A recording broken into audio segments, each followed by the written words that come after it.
Belated Happy Father's Day. I'm Pastor Krause coming to you from Christ Lutheran Church in Pewaukee. Very glad to have you with us on this, the day after Father's Day. We're going to read words that concern fathers and mothers, and these words are taken from Proverbs chapter 1, verses 8 to 10. This is what we read there. Listen, my son, to your father's instruction, and do not forsake your mother's teaching. They are a garland to grace your head and a chain to adorn your neck.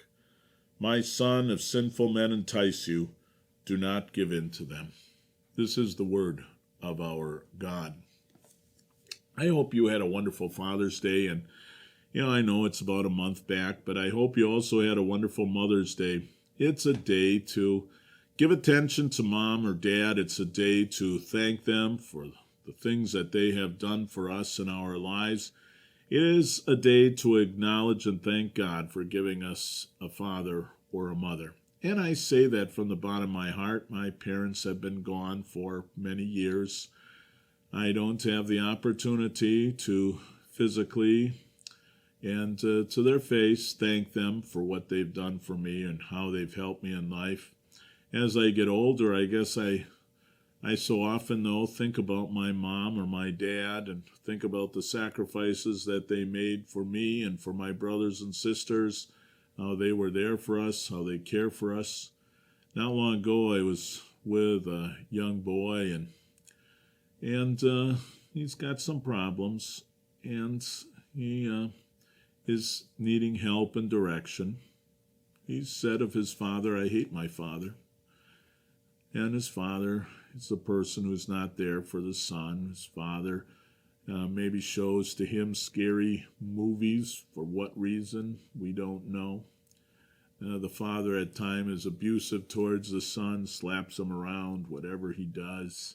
And how sad it is. I can't imagine how can you have a father like that. That's not an experience I had, and I hope that's not the experience you have, but obviously for some that is the case. But as I get older, I think back to some of the words my father told me. When I was younger, I probably didn't care to hear those words or give attention to them. But now they sort of stick in my mind and how true they were. One of the things is that this life is fleeting. This life goes faster and faster. Well, how true that is. We learn those kinds of things from our moms and dads. Now here in this section of Scripture are some explicit words. A father speaking to his son. Father speaking to his son and says, don't get caught up with loose women. Don't get caught up with people who say we can roll around the hay, we can have some fun. Who cares about tomorrow? Who cares about whatever? We're just going to have some fun. The call of the prostitute is the way it's referred to here in Holy Scripture.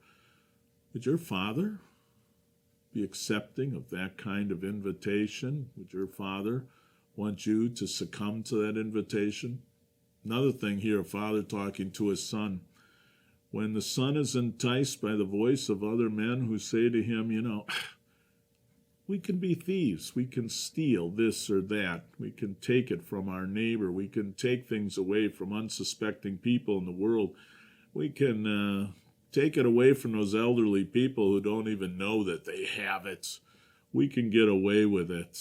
Well, sometimes people go to prison for years of their life because they didn't heed the advice of their father. In a case like this, they were caught by the police and they had to give years of their life in retribution. They were thrown into a prison cell because of the things that they had done wrong. They knew they were doing wrong. They had violated the hopes and dreams that their father had for them. And if we don't get caught, do we honestly think we're getting away with this?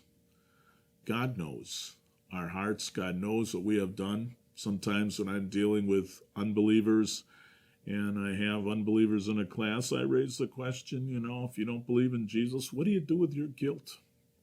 What do you do in a situation like this if you're a thief or a robber? Maybe you got away with it, Maybe you never seem to have been caught by the authorities, by the police, by the people in charge. But God knows what you did. And you never made retribution. You never sought to make things right. You're living in the guilt of your sin. And you're overwhelmed with that guilt. And you can't get rid of it on your own. You can only go to Jesus and seek forgiveness.